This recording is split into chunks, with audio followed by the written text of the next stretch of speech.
So it's 2026 and AirDNA is still around. Not only is it still around, some are calling it one of the most influential tools in the entire short-term rental space. So what I want to be doing in this video as a seven-figure short-term rental operator is talking about my experience with AirDNA and if it's still worth it and if it lives up to the apparent hype.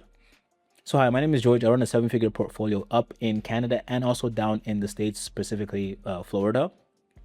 And I've been using AirDNA for close to about 3 to 4 years now. I use it to get my first listing. And honestly speaking, I use AirDNA bits and pieces of AirDNA in all of my market research tools. And I'm going to be talking about exactly which pieces I use and which pieces I don't use, because AirDNA in some places and in some cases is just not useful. And honestly speaking, if you don't use it right, it could actually be detrimental to your market research. So let's actually talk about it. AirDNA is extremely good at showing you what's going on in a market as a whole. Because AirDNA has so many different data points, it can give you bits and pieces of information that are very fundamental, like which are the top performing listings in a specific area, which are very good neighborhoods in a specific area, what are the average daily rates, what are the average occupancy rates. It's good at giving you a general sense, when are the peak seasons, when are the low seasons.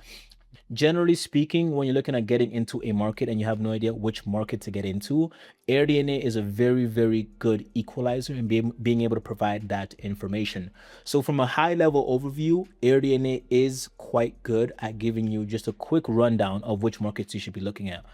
Now, where AirDNA doesn't get as good is when you're looking at the specific intricate details of whether you're looking at a neighborhood, whether you're looking at which amenities might work in a specific area or not, or exactly how profitable properties are going to be. I have another software that looks specifically at how profitable listings are, but when you're looking at specific market area or neighborhood data or profitability or just overall accuracy, AirDNA does have some gaps that we should talk about.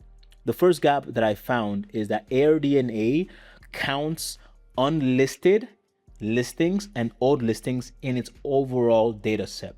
Meaning, if you have a market that has one house doing $100,000 and 70 houses doing zero, and they're actually not even listed, what happens is that AirDNA uses the listings that are not even listed, and it uses them in their analysis of other listings as well. So whenever you're ranking listings or ranking properties or ranking neighborhoods, and you look at a market that has 500 houses, 150 of those houses might not even be on the market anymore.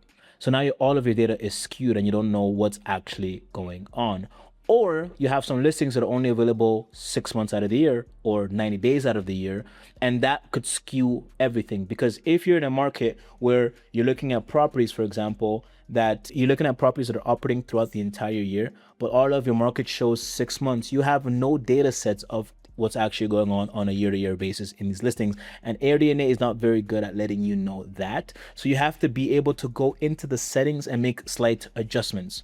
Some of the adjustments that I make that are non-negotiable is days on market or available days. So when you're looking at available days, you want to be as close to 365 days as possible, because you don't want to compare a listing or a property that you might be looking at buying with a listing that's only been in the market for about 90 days, because what that's going to do, it's going to drop the average of the listing that you're looking at. And you want to know these things because all of these things affect your numbers. Another thing as well is you want to be able to look at the amenities. You want to be able to click the amenities that you're specifically looking at. As of today, AirDNA doesn't do a very good job at looking at how much more a property would make with certain amenities versus no amenities at all. So it gives you a very, very wide search. So I can give you an example. If you're in a market that has a pool, a hot tub, and just large spaced houses, and then you make a search for a listing, or the house that you're looking at is an exact same area, but it does not have a pool, AirDNA will compare the house that you just searched that doesn't have a pool with houses with pools, and it'll give you the exact same benchmarked rate, benchmarked ADR, benchmarked occupancy. However, that's not very accurate, because it thinks that that listing is a house with a pool, because all it's doing is comparing neighborhood data. It's not comparing the amenities that it has. It doesn't compare that one has a hot tub, one doesn't, one has a pool, and one doesn't. And that's what you need to be extremely careful for. I've seen it happen time and time again where people go into a market looking at AirDNA's data and they compare the top of the top, the cream of the crop, because of proximity, to their listing that has none of the same amenities whatsoever. But because the projected revenue is so close, they assume that all they got to do is slap up a property together and then they're going to be rich. So they don't have the pool, they don't have the hot tub, they don't have the game room, they don't have all these amenities that these top listings have. And AirDNA does do a very good job at showing that these listings are performing the way they are because of their amenities and not just their location. So that's where you want to be extremely careful about how you're looking at AirDNA. It can provide assistance and guidance, but it does not really give you a full picture of what the profits is going to look like and what your day-to-day operational costs will look like. AirDNA will give you averages, or better yet, AirDNA, or worse yet, if you will, AirDNA gives you the chance to kind of guess what the numbers are going to look like. It doesn't give you a benchmark of what it is market-wide, city-wide, neighborhood-wide. So it really leaves it up to you, and that's where things can get kind of gray. So a software that I use for this, not to replace AirDNA, but to get more specific details on how profitable a listing will be, is Magic BNB. The reason I use Magic BNB, first of all, we built it specifically for this reason. It allows us to essentially use AirDNA, remove spreadsheets from the equation, because with spreadsheets you have to just do so much manual inputs, and we basically amalgamated both of those together. So what it allows you to do is put in the address, put in your assumptions from just AirDNA's data, and then it gives you what your projected profit margins will be in each property that you look at. So not only do you have just overall market data, occupancy, ADR, occupancy, and all of that, you now also have what the projected cleaning cost is going to look like for the specific area that you're in. You're going to have the projected utilities, the projected pool maintenance, and really just every other bit of information that you need to really understand what, at the end of the day, after all my taxes or after all my rent or mortgage,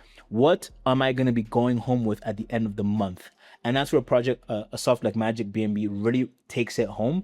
It doesn't replace AirDNA, but I would say it completes your research when you're using something like AirDNA. And then of course, having a software that tracks your listings performance when you acquire this listing, giving you average daily rate, your profit margins, being able to track all of your expenses and assign them to listings. That's what makes Magic BNB just honestly over the top, because not only can you just do your pre-listing research, your pre-acquisition research, whether that's arbitrage or purchase. Once you've now acquired that property, you can now add it. You can now add that listing into Magic BNB, and you can get all your reservations data. You can see trends. It actually flags high profit seasons, low margins. It flags all of that and lets you know. That way you're not waiting for an accountant or a bookkeeper to inform you of when you're hitting slow season or when your costs are getting too high. You have a software that kind of shows you and brings all of that in one place for you. So with that being said, the answer to the question, is AirDNA still worth it in 2026? Yes. AirDNA is still worth it, and it is still fundamental. You have its competitors. You have Rabu. You have things like Mashvisor. Yes, they are good. They're just not as good as what AirDNA has. And if you want to complete the entire stack so you have a full picture of your investment before you invest in terms of cleaning costs, utilities, profit margins, how long it will take you to return on your investment, looking at regulations in a specific area for a specific listing, you have Magic BNB and Milo's AI system in there, allowing you to get a full picture before you make any investments. So yes, AirDNA is still a huge part of the tech stack, but it's not the entire tech stack. And the more holistic picture you have before you invest, the higher the likelihood of you hitting those targets to a T.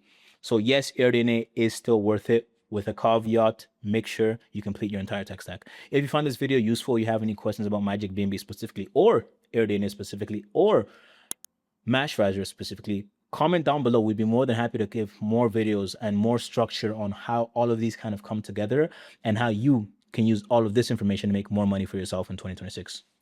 See you guys in the next one. Cheers.